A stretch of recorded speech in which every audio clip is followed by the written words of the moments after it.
Greetings, my scattered brothers and sisters in the Lord. Trust you know the Lord is with you wherever you find yourself scattered today, and that you know that his presence with you is more than enough for whatever you might face today.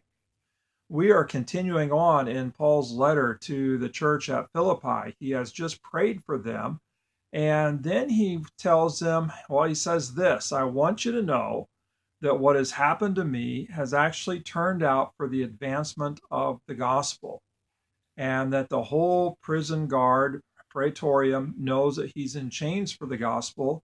And some of the fellow believers are preaching and teaching, witnessing, testifying to Christ more courageously, more boldly because of Paul's imprisonment.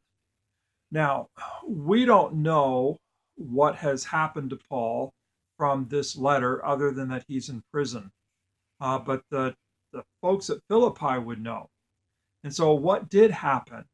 Well, from Paul's other letters, especially his letter to the church at Rome, and then also from Acts, we're able to piece together a little bit about what has happened. Paul's plans were to go to Jerusalem and to deliver an offering there from his Gentile churches, like the church at Philippi. And that offering was to be used in ministry to the poor in Jerusalem. And then, after Paul delivered that offering, his plans were to go to Rome and have the church at Rome send him on his way further west in the Roman Empire to Spain, and so that he could start churches in the western part of the empire. So that was the plan. Take the offering, go to Jerusalem, and then from Jerusalem go to Rome, and then from Rome go to Spain, taking the gospel to the western part of the Roman Empire. Well, what happened was that when he was in Jerusalem, he was falsely accused of bringing Gentiles into the temple. He was arrested and nearly killed, and the Romans saved him by keeping order, but they also incarcerated him.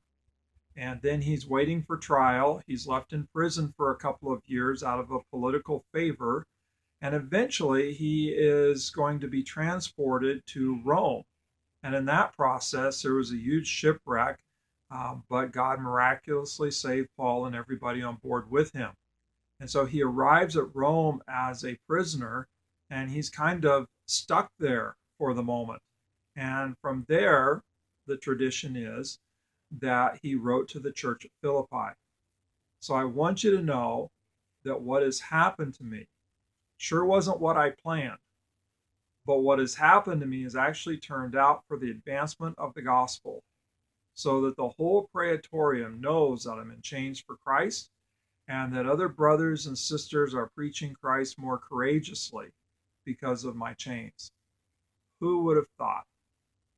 Now, I don't know where you're scattered, but I wouldn't be surprised if you find yourself in a place that you didn't actually plan on being, that you had other plans and they kind of blew up, just like Paul's plans got blown up. And yet, I'm convinced that we can have the same testimony, that no matter how blown up our plans may have gotten, yet God doesn't forsake us. God doesn't stop working.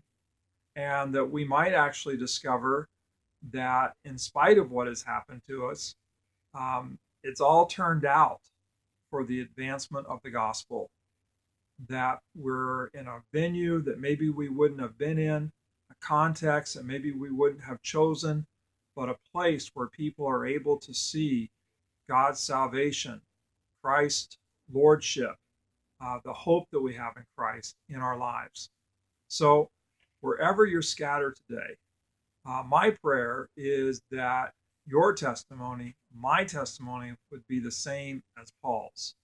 I want you to know that what has happened to me, believe it or not, has actually turned out for the advancement of the gospel. God bless. Have a great day.